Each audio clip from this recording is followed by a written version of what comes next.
Well, hi there, friends. This is Tom with another episode of Truth Be Told, where I tell about my experiences I've had in my life that were the kind that make it where the way that I'm allowed to believe in the world was changed fundamentally.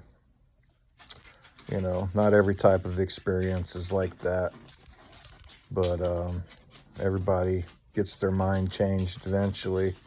And these are the stories that changed my mind about life. The one I'm sharing today is about when I lived in Boulder, Colorado. It was 1997. No, wait, not 1996. And yeah, Grateful Dead tour had ended, and I ended up in Boulder, Colorado in the fallout of everything. And there I became friends with a group of people who lived in a co-op. It was called the Brick House Co-op. For anybody that was there at that time, you know what I'm talking about. Up on the hill. I'm going up the stairs. Okay, Sophia, good to see you. I can see too, man. And well, anyway, staying at the Brick House Co-op, and a group of us decide we're going to go to visit a friend who lives up the mountain outside of Boulder, kind of close to Nederland. And we pile into my buddy Jeff's van, also known as Huggy Bear, for anybody that knew Huggy Bear on tour. That was Jeff Kinlan. He's a good fella. Well, anyway, his was not the best night to go for a ride because it had been snowing heavily, especially in the mountains, and Jeff had been going through some relationship struggle and was rather compromised emotionally. He was pretty upset about some stuff and couldn't get it off of his mind, and that was part of the reason we were going up the mountain, was to just get a change of scenery. Well, anyway, we're chugging along up there, off a side road, off of a side road up in the mountains.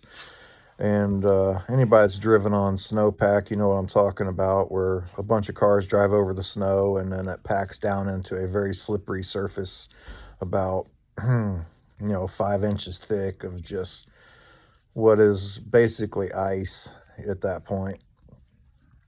Well, anyway, I knew we were going too fast and tried to say something, but it was too late. We were going around a corner and just shot off the side.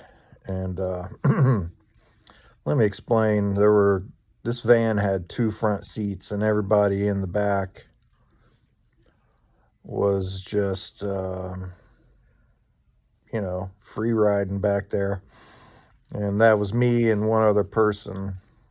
And the person in front of me I was the farthest back in the van, sitting up on what was the bed, and there was a person in front of me that was kind of straddling between the two front seats, and there was a person in the passenger seat, and then Jeff was driving.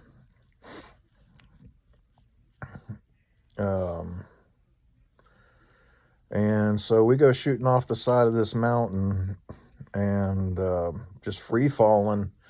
It really is like what they say. It's in slow motion, where everything slows down. And so we were just kind of free falling down the side of this hill, and all of Jeff's things were floating around me. Like, it looked like a scene from like a space shuttle or something, where all the objects are just floating around you. It was just like that zero gravity situation, when suddenly we were stopped by a large aspen tree. Thankfully, we only fell about 50 or 60 feet before the van was stopped. And this is the part where it gets really interesting, because when all the dust settled,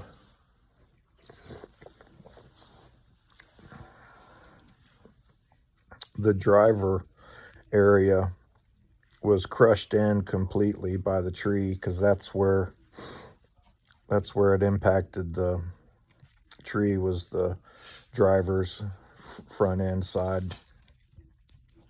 And we all started saying, oh my God, where's Jeff? He wasn't there. He wasn't in the van. And if he were, he would have been crushed to death. So we had a couple things concerning us at that moment. And so I got out of the van rapido and started combing the area, thinking Jeff had been ejected. And I found him just a little bit further down the mountain, just about 10 feet. He was about 10 feet away from the van. And there were no footprints around him. So he didn't walk there. And he didn't get ejected because the windows were all up. And, it's like we didn't have the type of impact that would send somebody flying. His area got crushed in. Nothing got ejected from the van because it wasn't that kind of forward momentum. It's kind of like we were falling down and then stopped abruptly against the tree.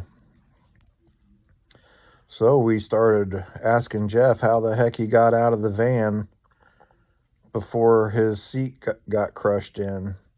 And he says he didn't know, and that he just saw a flash of light. And then when he was able to see again, he was just standing in the snow, staring at the van, at the place where he was just sitting.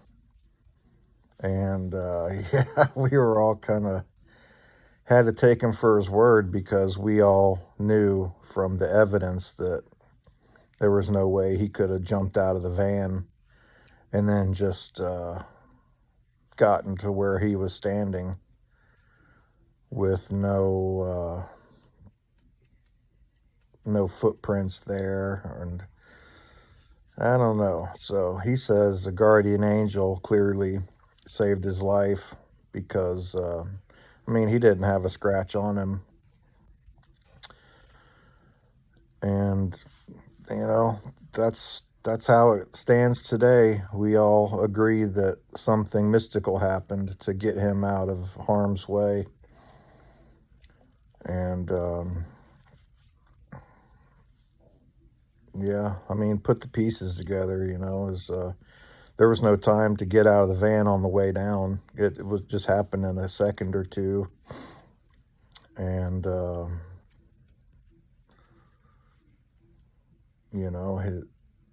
he would have been harmed significantly had he not made it out of the van. And well, not true, not the same for all of us. Actually, that was where my journey with back pain began, because when the van landed, I came slamming down in the seated position and broke one of my discs right away. And I was 20 when that happened, and now I'm 50, and it's been 30 years of difficulty, severe difficulty. But yeah, Jeff dodged a bullet, and we all believe that he dodged that bullet with help from a mystical force. And I say this is one of those experiences that changes your mind. And reason is, I was forced that night to believe.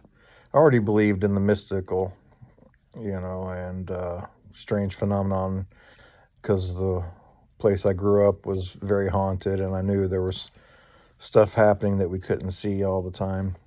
And this just really added to it, you know. We all saw that something saved his life, and he didn't know what it was, and we don't know what it was, but he was, you know, saved by something. I like to think it was a guardian angel, and that it just wasn't Jeff's time to go. And he believes the same thing, because as he has no recollection of how he got standing in the snow like that. Well, that just about wraps it up. You know, I always think of something later that I wish I had added to these things, and but it's okay. If anybody has any questions or comments, just feel free to leave those, and I'll answer them or respond however I can.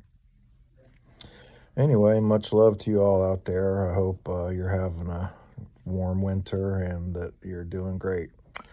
And take care. Talk to you next time.